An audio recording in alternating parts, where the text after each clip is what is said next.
जिन्होंने भगवान को बांट दिया हो वो इंसानों की क्या बात करेंगे। पुरानी पीढ़ी को बेवड़ा बनाएंगे और नई पीढ़ी को अंधभक्त बनाएंगे। ये सरकार उस दिशा में काम कर रही है। इनके पास कोई विजन नहीं है, इनके पास टेलीविजन है। दोस्तों, भारत एक सोच देख रहे हैं आप। इस वक्त हम लोग समाजवादी पार्टी कार्यालय के बाहर मौजूद हैं। समाजवादी पार्टी कार्यालय के बाहर सैकड़ों ऐसी पोस्टर्स लगे हुए हैं जिसमें दीपावली, भैया दूज और छठ पूजा की शुभकामनाएं दी जा रही हैं। उसके साथ साथ तमाम ऐसे पोस्टर लगे हुए हैं जिसमें पीडीए के संग जुड़ेंगे और आगे बढ़ेंगे नारे दिए जा रहे हैं। देखिए, एक पोस्टर आपको सामने दिख रहा होगा जो पहले लगा था, 27 के सत्ताधीश लगा सबसे पहले, उसके बाद 24 के जननायक, 27 के महानायक, उसके बाद एक पोस्टर नया लगा है जिसपे इस टाइम चर्चा हो रही है, जिसपे लिखा हुआ है मठाधीश बांटेंगे और काटेंगे, पीडीए जुड़ेगी और जीतेगी। अमित चौबे जो हैं महाराजगंज से, उन्होंने ये पोस्टर लगाया। और वहीं दूसरी ओर हमारे साथ बात करने के लिए दीपक रंजन जो समाजवादी पार्टी के प्रवक्ता हैं वो मौजूद हैं। उनसे बात करेंगे। दीपक जी, पोस्टर वॉर शुरू हो गया उपचुनाव से पहले, क्या कुछ कैसे देखते हैं इसको? देखिए, मैं समझता हूँ कि पॉलिटिकल हिस्ट्री का और इतिहास में सबसे गंदा बयान है या सबसे खराब बयान है वो मुख्यमंत्री जी ने दिया। और एक संवैधानिक पद पे बैठा हुआ आदमी जो एक मठ के योगी भी हैं, उनकी बोली बात ऐसी होनी चाहिए कि बटोगे तो कटोगे। मैं पूछना चाहता हूँ आखिर वो किसको बांटने और किसको काटने की बात कर रहे हैं। अच्छा, जो भारतीय जनता पार्टी के लोग इंसान तो छोड़ दिए, जिन्होंने भगवान को बांट दिया हो वो इंसानों की क्या बात करेंगे। यहाँ पर योगी जी कहते हैं कि जो राम भक्त है वही देशभक्त है, वही राष्ट्रभक्त है। अगर कोई शिव का भक्त है, अगर कोई माँ दुर्गा का भक्त है या देवी देवताओं का भक्त है तो क्या वो विष्णु जी का कोई भक्त है? तो क्या वो राष्ट्रभक्त नहीं है? क्या वो देशभक्त नहीं है? और वहाँ पे मोहन यादव जी कहते हैं, मध्य प्रदेश के मुख्यमंत्री जी कहते हैं जो किशन जी का भक्त है वही असली भारतीय है। तो किस तरीके की मानसिकता है इन लोगों की? जब प्रधानमंत्री जी जगन्नाथ जाते हैं वो जगन्नाथ जी का जयकारा लगाने का काम करते हैं। तो इस तरीके के लोग हैं ये लोग कि लोग बांट करके, लेकिन हमारा हिंदुस्तान अनेकता में एकता का प्रतीक है। और किसी ने हिम्मत जुटाई किसी को बांटने और काटने की तो इनकी चूड़े हिला देगी उत्तर प्रदेश की, हिंदुस्तान की जनता। दीपक जी, मुख्यमंत्री योगी आदित्यनाथ के ज़बान से निकला ये बयान जिसका समर्थन अमित शाह ने करा, जिसका समर्थन आरएसएस ने करा, और अब ये पूरे देश में नारा बट रहा है कि बटेंगे तो कटेंगे, एक रहेंगे तो नेक रहेंगे। पूरा जो भारतीय जनता पार्टी और आरएसएस है वो जन जन तक पहुंचा रही है। वहीं दूसरी ओर समाजवादी पार्टी भी बड़े बड़े पोस्टर लगा रही है, ना बटेंगे ना कटेंगे, पीडीए के संग रहेंगे। देखिए, इनकी बोली भाषा मानसिकता सबकी एक समान है। ये लोग सब एक थाली के चट्टे बट्टे हैं। ये लोग क्या कहते हैं क्या नहीं कहते हैं ये लोग वही जान सकते हैं। लेकिन रहा सवाल, देखिए, हम तो जोड़ने की बात करते हैं। हम तो कहते हैं कि अगर हिंदुस्तानी जुड़ेंगे और हमारा वोटर का जुड़ेगा तो जाहिर सी बात है हम जीतेंगे। लेकिन मैं इनसे पूछना चाहता हूँ आखिर ये किसको बांटने और किसको काटने की बात कर रहे हैं? अभी तक ये इसको जस्टिफाई नहीं कर पाए कि आखिर ये किसके बांटने और किसको काटने। एक तरफ तो कहते हैं सबका साथ सबका विकास, फिर ये किसको बांटेंगे किसको काटेंगे? हमारा हिंदुस्तानी एक है। इस तरीके की बोली भाषा इनकी अगर ऐसी होगी तो जाहिर सी बात है कि इस तरीके से लोगों को लड़ाएंगे। अभी उसी का परिणाम रहा कि आपने देखा होगा किस तरीके से अमन गौतम की पुलिस कस्टडी में डेथ हो गई, किस तरीके से मोहित पांडे की पुलिस कस्टडी में डेथ हो गई। अभी आपने बहराइच का दंगा देखा होगा, वो पूरी तरीके से भारतीय जनता पार्टी सरकार के द्वारा प्रायोजित दंगा था। जब किसी को कोई किसी के धार्मिक झंडे को अगर कोई नोच रहा है, तोड़ रहा है या उसको नीचे गिरा रहा है, और एक प्रोसेसन चल रहा था जहाँ पे इतनी पुलिस थी, इतने लोग थे, क्या किसी ने उसको रोकने का काम किया? मैं इसको जस्टिफाई नहीं करता। किसी ने अगर उसकी गोली मारी तो वो भी, मैं उसकी वकालत नहीं कर रहा कि मैं उसको सही ठहरा हूँ। लेकिन नीचे से जब वो लड़का ऊपर जा रहा था किसी के घर पे, किसी के झंडे को नोचने हटाने के लिए, जो भी करने के लिए जा रहा था, क्या नीचे खड़ा कोई भी हिंदू या कोई भी आदमी, कोई भी पुलिस का अधिकारी उसको रोक नहीं सकता था? तो ये इस तरीके से बांट करके, इस तरीके से बयानबाजी करके और अपने लोगों को उत्साहित कर रहे हैं और इस तरीके के जो है कामों में कह रहे हैं कि भाई इस तरीके से तुम लगो और उत्तर प्रदेश का और देश का माहौल बिगाड़ो। एक बड़ा सवाल है, आप लोग यहाँ इंडिया गठबंधन की दुहाई दे रहे हैं, वहीं महाराष्ट्र में समाजवादी पार्टी ने 9 सीटों पे उम्मीदवार घोषित कर दिए। आज अंतिम तिथि है नामांकन वापस लेने की। कांग्रेस दबाव बना रही है कि 7 सीटों पे नाम वापस लीजिए। देखिए, ऐसा है ना कि समाजवादी पार्टी वहाँ पर एक मजबूत संगठन है उसका, और एक समय वहाँ समाजवादी पार्टी के 5 विधायक हुआ करते थे और आज वर्तमान में भी हमारे 2 विधायक हैं। और कई ऐसे सीटों पे हमने सेकंड रन किया था, हमने सेकंड पोल किया था वहाँ पे। तो जाहिर सी बात है अब निर्णय माननीय राष्ट्रीय अध्यक्ष जी को लेना है। लेकिन हम तो उस हिसाब से, हम तो 25 सीटों पे उतार रहे थे, लेकिन फिर भी हमने सिर्फ 9 सीटों पे प्रत्याशी उतारे। और जिन 9 सीटों पे हमने प्रत्याशी उतारे हैं उन 9 सीटों पे समाजवादी पार्टी जीतने का काम करेगी। और भी लोग हैं समाजवादी पार्टी कार्यालय पे, उनसे भी बात करेंगे और जानने की कोशिश करेंगे कि क्या कुछ तैयारी है उनकी इस उपचुनाव को लेकर। उत्तर प्रदेश दलदल की स्थिति में है। उत्तर प्रदेश की कानून व्यवस्था सबसे निचले स्तर पर आ गई है और मुख्यमंत्री ऐसे बयान दे रहे हैं कटोगे तो बटोगे। तो शर्मिंदी, शर्मसार हो गए मुख्यमंत्री, बेशरम हो गए हैं कि ऐसे बयान देने से अब जानते हैं कि दंगा भड़केगा। बहराइच में जो हुआ उनके लड़के बच्चों को कुछ नहीं होगा, लेकिन हम राम गोपाल मिश्रा को खो देंगे।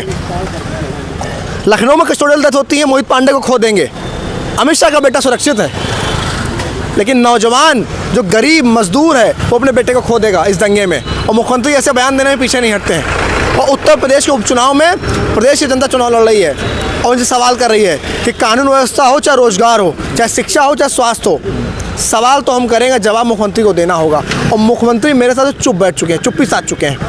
मुख्यमंत्री दिल्ली जाते हैं, अपने राष्ट्रीय नेताओं से मिले, लेकिन उत्तर प्रदेश कैसे सुरक्षित हो सकता है, चर्चा इस पर होनी चाहिए। युवा को कैसे रोजगार मिले, चर्चा इस पर होनी चाहिए। छात्र कैसे शिक्षा मिले, चर्चा इस पर होनी चाहिए। लेकिन मुख्यमंत्री ऐसा कोई कदम नहीं उठा रहे हैं। अभी देखिए एक बयान आया है, सरकार का फैसला आया है कि 27,746 बेसिक शिक्षा के स्कूल बंद किए जाएंगे उत्तर प्रदेश में। और दूसरी तरफ एक और बयान है कि 846 शराब की दुकानें खोली जाएंगी। युवाओं को अंधभक्त बनाएंगे। युवा शिक्षित होगा तो सवाल करेगा, स्कूल बंद कर दो, शराब की दुकानें खोल दो। पुरानी पीढ़ी को बेवड़ा बनाएंगे और नई पीढ़ी को अंधभक्त बनाएंगे। ये सरकार उस दिशा में काम कर रही है और कांग्रेस पार्टी और इंडिया गठबंधन इस फैसले का पुरजोर विरोध करता है। सड़क से लेकर संसद तक हम लोग लड़ेंगे। इंडिया गठबंधन की बात करी, कांग्रेस पार्टी की बात करी, महाराष्ट्र में भी चुनाव है, 9 सीटों पे समाजवादी पार्टी ने उम्मीदवार उतार दिए हैं और कांग्रेस दबाव बना रही है कि 7 सीटों पे नाम वापस लिया जाए। ऐसा नहीं है, दबाव नहीं बना रही है। शीर्ष नेतृत्व ने कहा है कि उत्तर प्रदेश में 9 सीटों पर समाजवादी पार्टी अगर लड़ रही है तो इंडिया गठबंधन और कांग्रेस पार्टी एक एक कार्यकर्ता और 9 सीटों पर जाएगा, प्रचार करेगा, प्रसार करेगा और 9 सीटों पर भारतीय जनता पार्टी को हराने जा रहा है।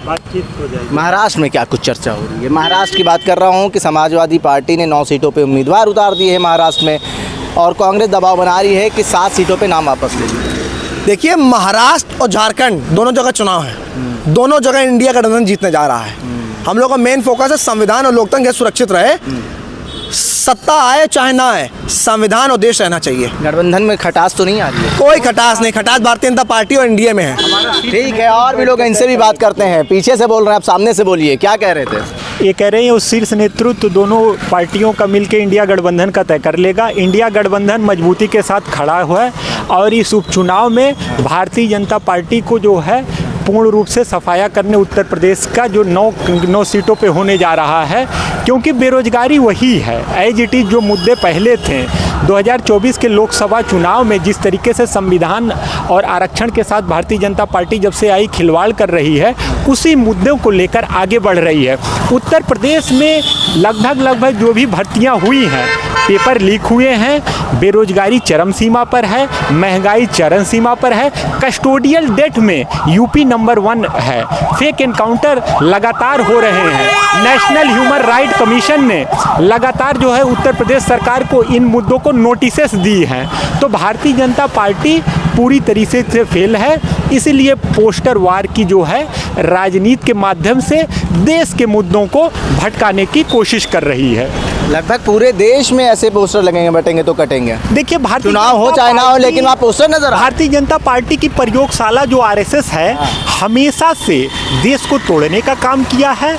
आज जब आज़ादी की लड़ाई लड़ी जा रही थी तो भारतीय जनता पार्टी के लोग किसकी मुखबिरी कर रहे थे? आरएसएस के लोग, ये सबको पता है। देश की आज़ादी में उनका कोई योगदान नहीं है।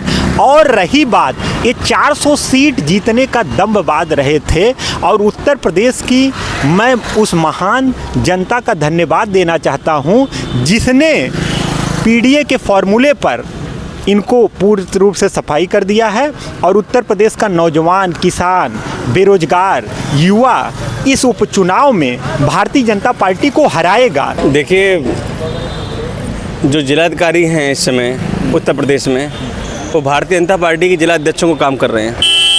कहीं ना कहीं एक जनता जानती है सब।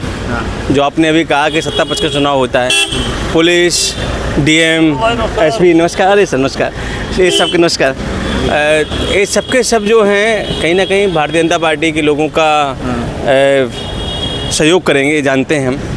लेकिन चुनाव जनता लड़ रही है इस बार। जो ये नारा जो लगा रहे थे ना कटने और जुड़ने का, देखिए ये लोग जो हैं एक काटने की राजनीति आज से नहीं शुरू से करते आए हैं। कभी ये हिंदू मुसलमान के नाम से दंगा करवा देते हैं, कभी ये जातियों से बढ़वा देते हैं, कभी ये कहते हैं तुम्हारा लाभ ये ले रहे हैं, तुम्हारा लाभ वो ले रहे हैं, तुम्हारा लाभ ये ले रहे हैं, वो ले रहे हैं। जबकि वास्तविकता ये है कि इस समय पर्टिकुलर इस समय जो दलित पिछड़ों की हालत है वो किसी छुपी नहीं है। 69 भर्तियों में पूरा छड़ खा गए। लड़कों ने कोर्ट में गए, कोर्ट से आदेश आया, फिर देखो घूम रहे हैं वो। पुलिस भर्ती की आंसर शीट निकले, उसका देख लीजिए क्या हाल हुआ। और अभी BC नियुक्त हुए, उसमें देख लीजिए क्या हुआ कि कौन किन लोगों को मिला है। तो कहीं ना कहीं काटने का काम जो कर रही है भारतीय जनता पार्टी कर रही है। 27,000 प्राइमरी स्कूल को मर्ज कर दिया। 27,000 प्राइमरी, समझ लीजिए एक प्राइमरी में 4 अध्यापक होते हैं। 27,000 मल्टीप्लाई करिए 4 अध्यापकों से, इतने पद हमारे जो हैं मर्ज कर दिए गए इन बच्चों के। ये किसका अहित हुआ है? बेरोजगारों का, जो BEd BTC किए बैठे हैं उनका तो हुआ है। उसके बाद एक नया प्रस्ताव आया कि कई मदरसालय और खुलेंगे। तो कहीं ना कहीं एक तरफ तो आप स्कूल बंद कर रहे हैं और प्रमोट किसको कर रहे हैं? मदरालय को। ये लोग जानते हैं कि पिलाएंगे, 5 किलो राशन खिलाएंगे और जनता को गुमराह करके और तोड़ेंगे, कभी हिंदू के नाम पर, कभी मुसलमान के नाम पर, कभी जाति के नाम पर, कभी धर्म के नाम पर। इनके पास कोई विजन नहीं है, इनके पास टेलीविज़न है। वो तो बधाई हो आप जैसे पत्रकारों को, यूट्यूब चैनल पर छोटे चैनल चल रहे हैं, आप लोग बधाई के पात्र हैं। और अपने आप व्यू देखना, आपके व्यू जो हैं नेशनल मीडिया ज़्यादा आते होंगे। कारण क्या है? क्योंकि जनता आप पर सच्चाई कर रही है।